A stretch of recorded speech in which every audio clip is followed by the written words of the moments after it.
दर्शकों, जेके update prime time में मैं प्रशांत भारद्वाज आपका स्वागत करता हूं। आज के प्राइम टाइम में हम बात करेंगे कोरोना की दूसरी लहर और Jammu Kashmir UT administration. Corona की दूसरी लहर का जो कहर है उससे न सिर्फ पूरा हिंदुस्तान बल्कि जम्मू कश्मीर भी थरथरा उठा है। जिस तरीके से आज यानी गुरुवार सुबह यूनियन हेल्थ मिनिस्ट्री ने जो आंकड़ा दिया है 24 घंटों के दौरान 4,12,000 से ज़्यादा संक्रमण के नए मामले मिले हैं, वहीं 3980 लोगों की कोरोना संक्रमण से मौत हुई है। कमोबश यही हालात जम्मू कश्मीर में भी हैं। जम्मू कश्मीर में जो कोरोना की दूसरी लहर है उससे निपटने में जम्मू कश्मीर सरकार और health and medical education department पूरी तरह से नाकाम साबित हो रहे हैं। कोरोना की पहली लहर के दौरान जिन इंतजामों की वजह से यूटी एडमिनिस्ट्रेशन और health and medical education department की सराहना प्रधानमंत्री मोदी तक ने की थी, लेकिन आज जो हालात हैं वो किस तरीके से दिन पे दिन बेकाबू होते जा रहे हैं, इसका रोज शाम को 5-6 बजे जो मेडिकल बुलेटिन जारी होता है उससे अंदाज़ा लग सकता है।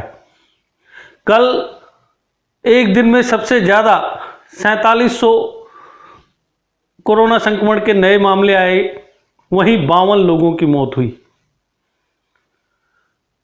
मौतों का आंकड़ा लगातार बढ़ता जा रहा है, लेकिन इसके बावजूद ना तो जम्मू कश्मीर सरकार और ना health and medical education department ने कोई ऐसी स्ट्रॉन्ग पॉलिसी तैयार की है जिससे मौतों के इस बढ़ते आंकड़े पर अंकुश लगाया जा सके। अगर हम जम्मू की बात करें तो जम्मू में government medical college hospital Jammu GMC Jammu, वहाँ पर जिस तरीके से रोजाना कोरोना संक्रमण से मौतों का आंकड़ा बढ़ रहा है वो काफ़ी हैरानी भरा है। पिछली बार कोरोना की पहली लहर में यहाँ मरीज मरे थे, ऑक्सीजन की कमी की वजह से मरे थे, लेकिन मौजूदा हालात में कोई ऐसा सिस्टम यहाँ नज़र नहीं आ रहा जिससे लगे कि वास्तव में हमने पिछले अनुभव से कुछ सीखा है। आज भी हम वहीं के वहीं खड़े हैं जहां कोरोना की पहली लहर से पहले खड़े थे। Health and medical education department इस दौर में भी जब उसे कुछ करना है अभी भी डॉक्टर्स के तबादले करने में लगा हुआ है, जबकि मेडिकल कॉलेज का जो प्रिंसिपल की पोस्ट है उस पर अभी तक कोई परमानेंट पोस्टिंग नहीं की जा सकी है। अगर इसे हम मेडिकल एजुकेशन डिपार्टमेंट की नाकामी कहें तो किसी को आश्चर्य नहीं होना चाहिए। बहुत से मेडिकल ऑफिसर्स के जो पद हैं वो जीएमसी जम्मू में खाली पड़े हुए हैं। अगर हम मई के पिछले 5 दिन की बात करें, इस दौरान 200 से ज़्यादा लोगों की मौत हो चुकी है कोरोना संक्रमण की वजह से, और उसमें से 50 से ज़्यादा मौतें सिर्फ जीएमसी जम्मू में हुई हैं, जो जम्मू डिवीज़न के सबसे बड़े मेडिकल इंस्टीट्यूशंस के लिए एक तरह से नाकामी है। आज तक के बेदाग जो करियर रहा है, जो इतिहास रहा है जीएमसी जम्मू का, उस पर ये एक दाग है जिसे मिटाना इतना आसान नहीं होगा। बेहतर होगा कि health and medical education department के जो कर्ता धर्ता हैं वो जीएमसी जम्मू में बेहतर से बेहतर इलाज फैसिलिटीज़ मरीजों को प्रोवाइड करें ताकि मौतों के आंकड़े पर अंकुश लगाया जा सके। हालत क्या है? प्रधानमंत्री केयर फंड के थ्रू जो वेंटिलेटर्स जीएमसी जम्मू में लाए गए थे उनमें से कुछ तो अभी भी पैक पड़े हुए हैं, और जो खोल लिए गए उन्हें चलाने के लिए स्टाफ नहीं है।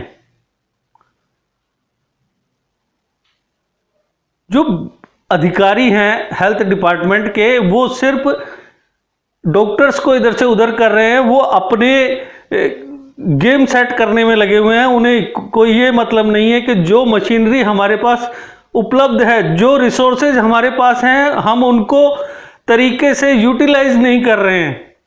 अगर लोगों की परेशानियां आ रही हैं तो वो सिर्फ इस वजह से आ रही हैं कि मिसमैनेजमेंट है। अगर कोरोना की पहली लहर में ऑक्सीजन की कमी से या किसी और वजह से मरीजों की मौत हुई, उसके लिए भी मिसमैनेजमेंट जिम्मेदार था, और मौजूदा हालात में भी उसमें कोई सुधार नहीं हुआ है, आज भी मिसमैनेजमेंट है।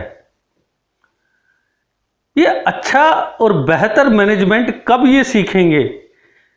क्या इन्हें आता नहीं है मैनेजमेंट करना, या ये जानबूझकर गलतियां करते हैं, या इन गलतियों से कोई एक्स्ट्रा इनकम का सोर्स इन्होंने बनाया है?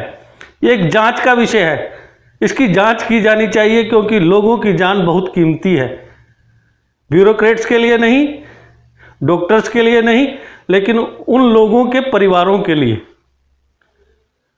जिस परिवार का जो गया है वो उस परिवार के लिए कितना कीमती था, ये तो वही बता सकते हैं। इसलिए बेहतर होगा कि जम्मू कश्मीर में, स्पेशली जम्मू डिवीज़न में, जो कोरोना से लगातार मौतों का आंकड़ा बढ़ रहा है, उससे निपटने के लिए तत्काल कोई स्ट्रॉन्ग पॉलिसी तैयार की जाए, और उस पॉलिसी के तहत प्रभावी कदम तत्काल उठाए जाए, ताकि मौतों पर अंकुश लग सके।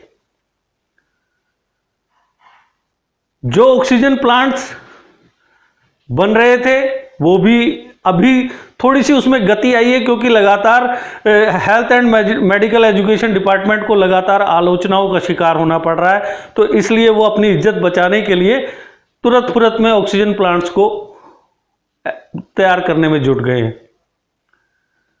इसी तरीके से हम दूसरे कंसर्न डिपार्टमेंट्स को देखें तो उनका भी यही हाल है।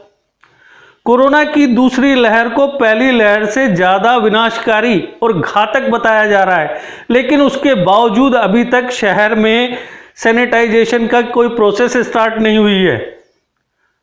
जम्मू म्युनिसिपल कॉरपोरेशन के अधिकारी कहते हैं कि नहीं जी, इससे तो नुकसान होगा, सैनिटाइज नहीं करेंगे, जबकि पहले लाखों रुपए की मशीनरी जम्मू म्युनिसिपल कॉरपोरेशन ने खरीदी थी, आज वो जंग खा रही है। क्यों? क्योंकि उस मशीनरी की खरीदारी में जो कमीशन मिलना था वो तो मिल चुका, अब उसको इस्तेमाल करके तो कोई कमीशन आएगा नहीं। अब फिर कोई नई स्कीम लाई जाएगी कमीशन कलेक्ट करने के लिए। आपके पास मशीनरी है, सब रिसोर्सेज है, आप रिसोर्सेज का इस्तेमाल नहीं कर रहे, और वो सारा खतरा जो है कोरोना का वो मंडरा रहा है आम लोगों पर। हर चीज में दोहरी नीतियों का इस्तेमाल किया जा रहा है। आप कहीं भी जाकर देख लें, दोहरी नीतियां इस्तेमाल की जा रही हैं। आम जनता के लिए अलग नीति है, अधिकारियों के लिए अलग नीति है। ये सिस्टम कब तक चलेगा? शहर की सारी दुकानें बंद होती हैं, लॉकडाउन है, जो टाइम देते हैं उस टाइम में खोली जाती हैं दुकानें, और फिर तुरंत 10 मिनट या 5 मिनट पहले बंद कर दी जाती हैं। लेकिन अभी भी ऐसी बहुत सी दुकानें हैं जो संबंधित पुलिस स्टेशनों, पुलिस चौकियों के एकदम ठीक सामने खुली हुई हैं, और वो पूरे दिन खुली रहती हैं। उन्हें कौन बंद करवाएगा? क्योंकि अगर वो बंद हो गई तो सामने जो पुलिस चौकी है या जो पुलिस थाना है उसे चाय कौन पिलाएगा? हमें कोरोना काल से सबक लेना था, लेकिन हम वहीं के वहीं रहे। हम ना सुधरे थे, ना सुधरे हैं, और ना सुधरेंगे। ये पूरा सिस्टम जो है, इसे बदलाव किए जाने की जरूरत है इसमें। लेकिन हम अपनी गलतियों से भी नहीं सीख रहे, तो आगे क्या होगा हमारा, उसका कोई पता नहीं। अगर हम बाजार की बात करते हैं तो बाजार में बहुत सी दवाइयां नहीं हैं। चंद दवाइयों के नाम मैं आपको बताना चाहूंगा। पल्स ऑक्सीमीटर नहीं है, जबकि ये एक ऐसा इक्विपमेंट बताया जाता है कि घर पर रहकर ऑक्सीजन लेवल इसे जांचा जा सकता है, लेकिन ये मार्केट में ही नहीं है। ऑक्सीजन सिलेंडर वो तो किस्मत वालों को ही मिल पा रहा है। ऑक्सीजन कंसंट्रेटर जैसी चीजें भी नहीं मिल रही हैं। कालाबाजारी रोकने के सरकार के जो आदेश हैं, जो निर्देश हैं, वो ग्राउंड लेवल पर कहीं नहीं है। ऑक्सीजन कंसंट्रेटर जो है उसकी कीमत है 30 से 40 हजार रुपए के बीच में, जबकि आज वो लाखों रुपए में भी नहीं मिल रहा। उसके लिए कौन जिम्मेदार है? ये चंद सवाल हम रोज आपके सामने उठा रहे हैं, क्योंकि हम जब ब्यूरोक्रेट से, संबंधित अधिकारियों से संपर्क करते हैं, या तो वो हमारे फोन नहीं उठाते, या उनके पास एक सीधा सच्चा बहाना होता है, हम अभी मीटिंग में हैं, बाद में बात करेंगे, और उसके बाद उनके फोन जो हैं वो मिल नहीं पाते, रीच से बाहर हो जाते हैं। अगर कोरोना से निपटना है तो कोई प्रभावी नीति बनानी चाहिए, लेकिन वो नीति नहीं बनाई जा रही। और उसके लिए हम सीधे तौर पर जो हम अपने आसपास देख रहे हैं, जीएमसी जम्मू में देख रहे हैं, जो और एसोसिएट हॉस्पिटल्स हैं उनमें देख रहे हैं, वहाँ पर हालात बद से बदतर होते जा रहे हैं। और जो एक्सपर्ट्स अनुमान लगा रहे हैं, उन अनुमानों की अगर हम बात करें तो आने वाले 10-15 दिन जो हैं वो काफ़ी विनाशकारी हैं, काफ़ी घातक हैं, और उन अनुमानों से चिंता हर इंसान को होनी चाहिए। विशेषज्ञों ने, एक्सपर्ट्स ने बताया है कि इसी मई महीने के दौरान 16 से 20 मई के बीच में एक दिन 12,000 मौतें होंगी कोरोना संक्रमण से। अब उसमें किसका नंबर पहले आएगा, किसका बाद में, ये तो पता नहीं। लेकिन अगर ब्यूरोक्रेट्स ने अपना रवैया नहीं बदला तो जम्मू कश्मीर में मौतों का आंकड़ा इसी तरीके से लगातार बढ़ता रहेगा। आज जरूरत है कि ब्यूरोक्रेट्स अपने स्वार्थों को भूलकर अपने दायित्व को अच्छी तरह से निभाएं, ताकि आम लोगों को राहत मिल सके। हालांकि आज एक बहुत सराहनीय ऑर्डर सरकार द्वारा जारी किया गया है, जिसमें 2 सीनियर ऑफिसर्स को कोविड की स्थिति पर नजर रखने के लिए, नियंत्रण में मदद करने के लिए नियुक्त किया गया है। एक बेहतरीन ऑफिसर डॉक्टर शाहिद इकबाल चौधरी हैं, उन्हें जम्मू के लिए तैनात किया गया है। वो यहां पर कोविड की स्थिति पर नजर रखेंगे और अपनी सलाह देंगे, ताकि जो बिगड़ते हुए हालात हैं उन्हें काबू में रखा जाए। इसी तरह कश्मीर के लिए भी एक अधिकारी को नियुक्त किया गया है, लेकिन ये जो अधिकारी हैं ये पहले विभिन्न पदों पर रहते हुए अपना बेहतरीन परफॉर्मेंस सबको दिखा चुके हैं, लेकिन इन लोगों को जिनके तहत काम करना है उनके परफॉर्मेंस की बात तो उनसे ऊपर वाले अधिकारी ही बता सकते हैं, क्योंकि आम जनता को तो गलत ही अनुभव हुए हैं उनके साथ। बड़ी हैरानी की बात है कि जो इंतजाम कोरोना की पहली लहर में किसी तरीके से तुरंत फुरत में कर दिए गए थे, और बड़ी बखूबी उनकी वजह से, उन इंतजामों की वजह से कोरोना पर नियंत्रण पा लिया गया था, तो दूसरी लहर में क्यों नहीं उसी तरीके से कामयाबी पाई जा रही? क्यों नहीं वो जज्बा अब नजर आता है कहीं? आज कुछ वीडियोस, कुछ फोटोग्राफ्स आप देखेंगे सोशल मीडिया के विभिन्न प्लेटफॉर्म्स पर नजर आ रहे हैं। जम्मू का CD hospital, chest and disease hospital, वहां पर कोरोना पॉजिटिव लोगों को बेड नहीं मिल रहे। वो कहीं फर्श पर पड़े हैं तो कहीं हॉस्पिटल के कैंपस में जो लॉन लगा हुआ है वहां पड़े हैं, पेड़ों के नीचे पड़े हैं। इन हालात को आप क्या कहेंगे? ये सरकार है, ये एडमिनिस्ट्रेशन है और ये ब्यूरोक्रेट्स हैं।